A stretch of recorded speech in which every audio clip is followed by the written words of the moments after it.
What's up, guys? This is me trying to do this podcast again without having my headphones on. This is episode 56 of Tim's 2 Cents, the most outstanding podcast you've ever heard, and that's why you should also send me hundreds of dollars into the Bitcoin address that you'll find at the bottom of any of the info you're getting with this episode. I think I put the headphones on and wear them kind of the same way people like to wear hoodies in public. It kind of lets you cover yourself up a little bit. It's like a security blanket. So, I don't know, we'll see if I can focus at all. Even right now, I'm just kind of fiddling with my hair to do something.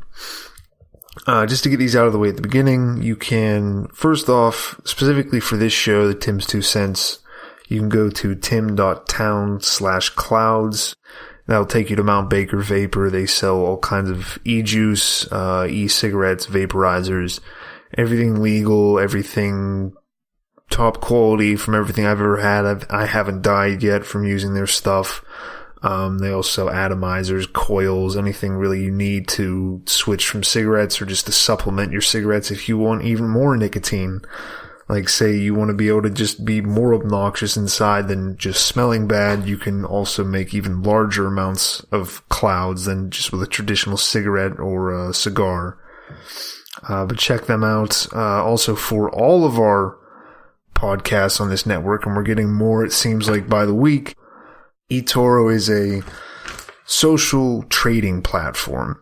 So, and actually I noticed this past week they have Alec Baldwin, so I do feel like I'm in good company now doing ad reads for them. But they're a trading platform. They do all kinds of different things, but one of the reasons why, if you're listening to me, you're probably somewhat involved in crypto, and they offer all kinds of coins. You can go Bitcoin, Stellar, Litecoin, Dash, all the Monero. You can do all those different kinds of things. You can trade on there. You can look at graphs. One of the things that I always want to make a mention of is that if you're like me and you haven't really done much trading, sometimes looking at a trading website or trading platform can be intimidating, only for the fact that most of the stuff on maybe higher end or what I would think of more technical kind of just go over my head. But eToro is intuitive enough that I can use it. I can not be completely confused when looking at it.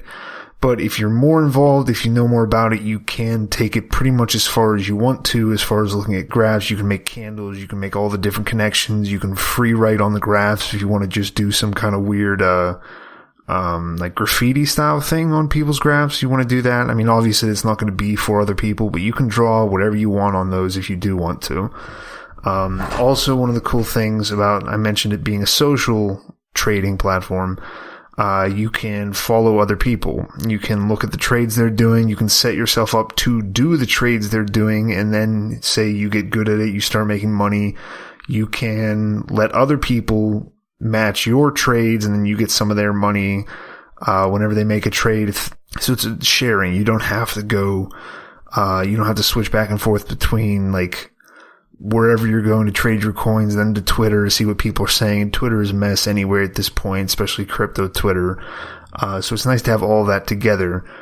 Also, one of the biggest things they have is they have a $100,000 virtual portfolio that you can start with, that you can put in, you can trade on different coins. Daniel and I have been playing with this, having a little competition. Right now, I think I am still winning. We have to see what Zach is doing. He might be ahead of us just because he started later. But as I said, it's a virtual portfolio, so you don't have to put any money into it, but then also you're not going to get any money out of it, unfortunately. But you can kind of get a handle on trading, see how it can help you kind of in real time get a chance of, oh, well, I've seen this a couple times. Let's say I put in $5,000 into Dash now. Let's see what happens. And then in my instance, it all goes away and you lose all the money because I never close any trades. But it's a cool thing with that. It also makes you feel good about having all that kind of money. But also I want to say that any kind of information you may have gleaned from what I've been saying is not actual trading advice. But if you want to get into that, if you want to kind of dip your toes into trading, whether that's with your own money or, like I said, with the $100,000 virtual portfolio, you can go to youmeandbtc.com/trade and get yourself started on eToro. Going through that link, we would really appreciate it. It lets them know that you heard about them through us and that you wanted to support them through us. And they give us just the great amounts of money, and that's why I'm living the opulence that I am. So again, you, me, and btc.com/trade. Anyway, as far as this episode this week, I think I've mentioned before where I kind of go, I don't go back and forth. I do things and then I stop doing them, and then I might pick them up again, or I might completely change what I'm doing. But it's nothing as consistent as going back and forth. That might actually be helpful for some of the things I'm doing. But I am back into one of my little, I guess, low points where I feel pretty okay. It's not like I'm not wandering around thinking, well, what's the point of anything? I'm kind of just going, well, I don't really know how good and useful it would be for me to spend the next whatever it would take for me to be successful at writing fiction or writing anything, and what I'm supposed to do in the meantime, if this would ever garner me any kind of respect, because I mean that is kind of the point of doing anything and practicing anything. And maybe that's being a little too negative about it, or not negative, but a little, I would say realistic. Other people would say kind of just, you're taking the magic out of something. But that is why people do. People don't become pro athletes because, I just love the game. Now, if you love the game, you'd play it pretty much all the time you want it. You wouldn't destroy your body for 10 years in a professional sports. So you don't do it because you love it. Actors don't act because they love it. Writers don't write because they absolutely can't and they just have to get it out. And all these kind of, they're not fairy tale stuff, but it's this emotional aggrandizement that we do for things to kind of hide over the fact that we're just doing it to get attention. We're just doing it to, and that's not bad. It's not wrong to want it, but especially that kind of attention. I'm never going to fault a professional athlete for making as much money as they do, having the kind of stardom that they do, having whatever. But that is the reason why you do it. Whenever you feel like not giving a shit, you keep doing it because you're like, oh, well, one day everything will be good, or everybody will love me for doing this, or whatever that is. And sometimes that is, at least seems like to me, very evidently completely delusional in most of my instances, where I'm sitting either at my apartment typing out absolute shit, or sitting in a coffee shop typing out even worse shit, because I'm too easily distracted in public. But that is the reason why I would want to do it. If it's not for getting attention or getting recognition for doing so well at a certain thing, it's just a way to pass the time. And I don't know if I can keep letting myself just pass time that way. I almost want to not talk about certain things, or I don't want to write about certain things, or I don't want to, just so I don't have to think about them. But it's like I'm getting older. It's a real good way to fuck up your day whenever you start like looking at whatever age, and this is whatever, but looking at like an age number that you'd be like, oh yeah, I wonder what I'll be like then. And then you're like, well, that's about as far away as what I was at 12. What does that mean? How does that make you feel, Tim? And it doesn't normally make me feel too good. Normally, well, it's not that I have this like soul-rending panic attack either. It's just this kind of, oh, I guess I am getting older, and I guess everybody else is getting older, and I guess this all does go on no matter how much how many YouTube videos I watch at night to kind of pass the time while I'm cooking food or doing stretches, or the music I listen to or podcasts I listen to while I'm working out. Every single minute that goes by is another minute you don't get back, and you should take all of them and make them as special as possible. And you shouldn't let anybody get in between you and experiencing life or whatever the fuck you're supposed to read online that pulls you out of these, like, half depression that people have, this kind of low level irritation. It's not even existential despair, it's this existential irritation that people have every single day because they can't stop looking at pictures of space, or the fact that there's however many billion people in this world, and what am I to that? And there's no growth from it. There's no, oh, well, the next time I think about this, I'm going to have my thoughts and my thought process is going to have advanced because of the amount of time that I spent thinking about it this time, and I'm not going to just go through the exact same set of thoughts or whatever this time. It's just always, and that's an easy one, just going, oh, well, I'm halfway in between whatever age and then this age, and I remember what I was like at that age, and oh, it doesn't seem like there's been that much time between now and then. Nothing changes. It doesn't help. It doesn't hurt either. It's just nothing. It's this just kind of emotional masturbation where we go, life is so fleeting. Let me just think about whenever I was a teenager and now I'm this, and then what happens when I'm 30 and 40, and let me just ping all my emotional buttons and then just get a response for a little bit, because, and that's the question, is why do I do it? Why does anybody do it? And I think it's because we're kind of starved for real emotion most of the time. At least non-self-fabricated emotion, where, and I think this is true. I think you can make pretty much any moment just the greatest thing in the world or the worst thing in the world just by the way that you're thinking and the way that you're feeling at that point in time. You can make a simple conversation with your parents or loved one or whatever heart-wrenching, and you can make yourself cry over it just by analyzing certain parts of it. You can analyze the way somebody looks at you whenever you say, you can analyze the way a stranger looks at you, and you can obsess over that for the next 3 years, and you will never get anywhere. You will never find anything in that, because it all ends up just being however you're going to take that thought to its conclusion, if there even is a conclusion.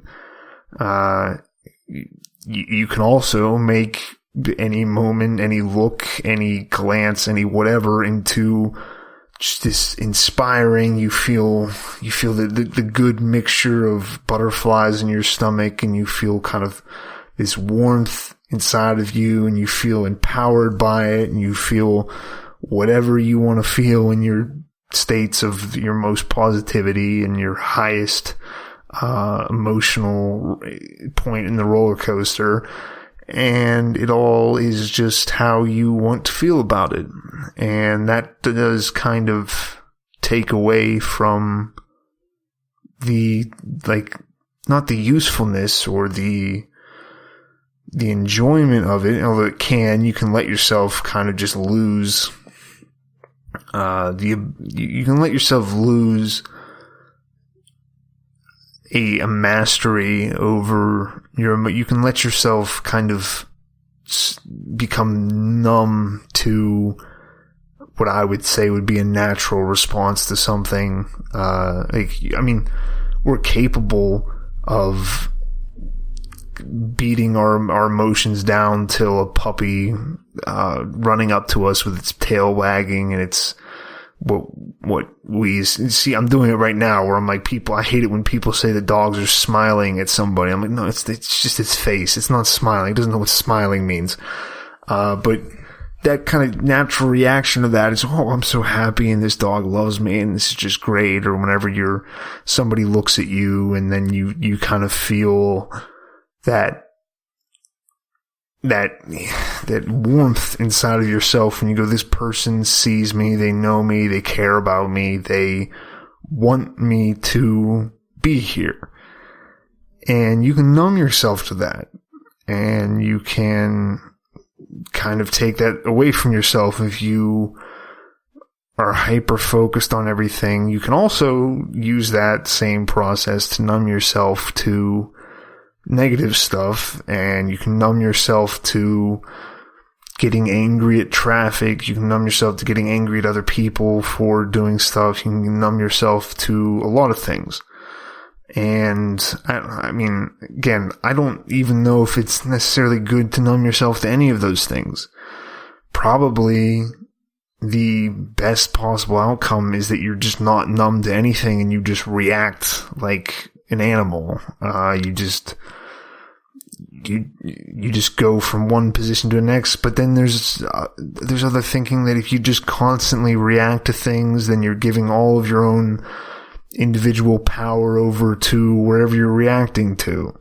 It's probably something like with every other answer I've ever given on any podcast, that everything is a little bit of this and a little bit of that, and it probably has to do with the circumstances, and I think that's valid, but of course I do, because it's the opinion I have. But context is very important. Context is what separates us as far as humans, or at least most functioning humans, from people that don't function in society, and computers. Computers can be given context, computers can be given kind of parameters, but every time you react to something in daily life, you're processing through so much more interpersonal, intersocietal information and quirks that a computer would not. There's a logic to it. And there's a logic to, or at least there should be most of the time, there's a logic that is outside of what we normally think of as logic. It's just I know I should probably do this. It doesn't necessarily make sense, and it doesn't necessarily follow from a guidebook, but I know what should be happening. And I mean, again, I'm not going to tell you I know what to do. I guess most of this podcast has been me just crying about stuff and going, I don't want to feel this way anymore, but I do. So it's whatever. Because it's whatever, because forcing yourself out of a certain way of feeling isn't really going to fix things, because until you can do that naturally, until you aren't going to be inherently drawn back into the same thought process again, forcing yourself out of it and kind of chastising yourself for not constantly being positive, I think, and at least in my experience, is only just a way to make it harder to stay in a more positive mindset whenever you do want to. Because then you go, well, am I just forcing myself to be happy? I did it before, and blah, blah, blah. So, I mean, do whatever you like, I guess. Figure out what you want to do. That's what I'm doing. That's what I'm concerned with most of the time, is figuring out what I want to do, how to spend my time. As I said before, I'm getting old, and I want to do something. I want to find something that can kind of encompass me, and I get scared sometimes that I just won't. And what's scarier than thinking that I won't find something is thinking that I missed something, and that maybe if I had taken a different path, maybe even now I'm just not paying attention to something. I'm not letting myself. I'm not focused enough to see that this is whatever I'm supposed to be doing. And the idea that I'm missing something, and I guess that's what everybody feels. Everybody feels that whenever, I wish I went out last night. It seemed like it was so much fun. Or, I wish I'd gone to that movie, or, oh, I wish I hadn't done any of those things. It's always what you're not doing that you're like, well, that could be better. Oh, don't I want things to be better? Don't they tell me to just experience the best I can at every single moment? Isn't that what I'm supposed to be doing? But don't make yourself sick over being sick, and don't belittle, don't be negative over just being negative, because that's not going to fix anything. Just do stuff. I've said that so much, but if you can find something that you can know is good for you, and you can know is going to be beneficial, and you can know, even if it's not as beneficial as what you might think you should be doing, just do the first thing first, get it over with, do that, and then see how you feel about doing something after that. I'm trying to figure out what I want to do with this podcast. I've been thinking recently about doing themed episodes again, where when I started out, I kind of had a position that I was taking, or a thought process, and then just kind of dissecting all of that and figuring out where I stood on it. I've thought about doing history stuff, but that's that seems like that might just be copying other people too.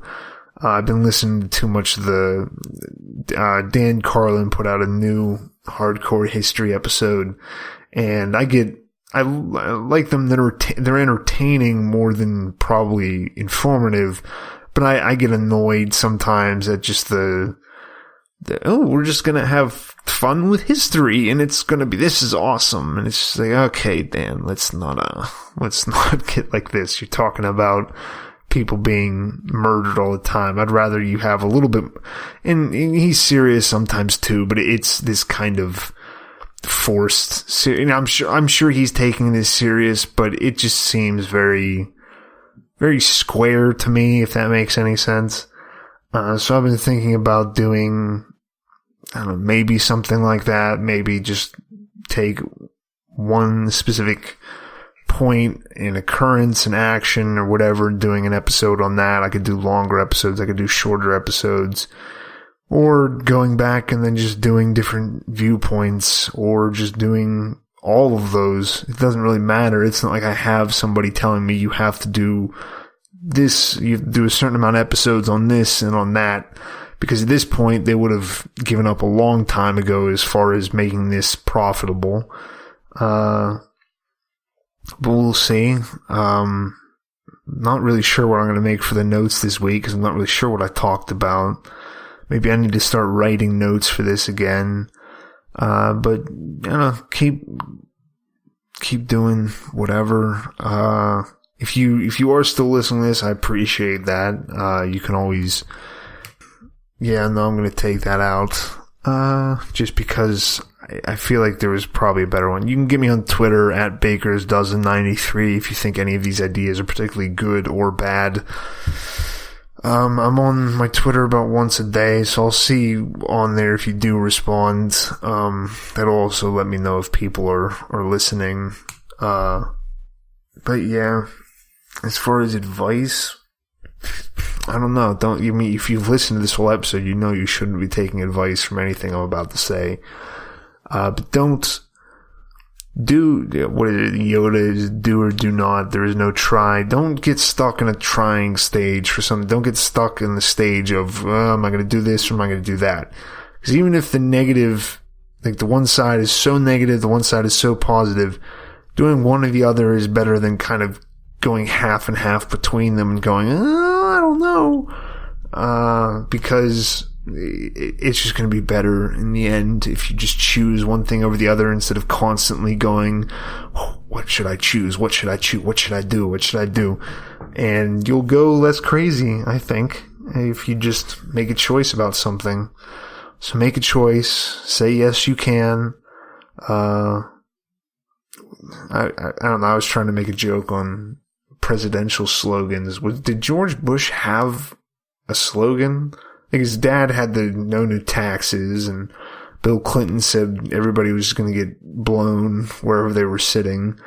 I I don't think George W. Bush really had, I mean, he just had we're victorious or whatever in Iraq, but that wasn't really that wasn't an election thing. I don't really remember. There was probably something on signs, but I don't remember. That's always the one thing you do. Whenever you do get sad, you can always look forward to, we have a presidential election coming up. So anytime you feel like offing yourself, just remember, every 4 years we get to see these clowns do this all again. So look forward to that. Look forward to, Christmas. Look forward to your family. Look forward to, I'm sorry if you don't have a family. My family probably doesn't want me, but they are still stuck with me, and I appreciate them. But also just let people know that. Let people know that you do appreciate them, even if it seems sappy, it still means something, and you can, think of how easily you can be pulled out of feeling bad. Maybe you can't be that easily, but a lot of people can, just by having you tell them that, oh yeah, I was thinking about you, I hope you're doing okay, you want to talk for a little bit, blah, blah. And it's real easy. You're not going to spend that much time talking to them. You're going to waste more time looking at your phone today. So do that. Try to reach out to people, be a little interactive. It helps us feel better. We aren't completely solitary animals. And hopefully that helps somebody. Bye.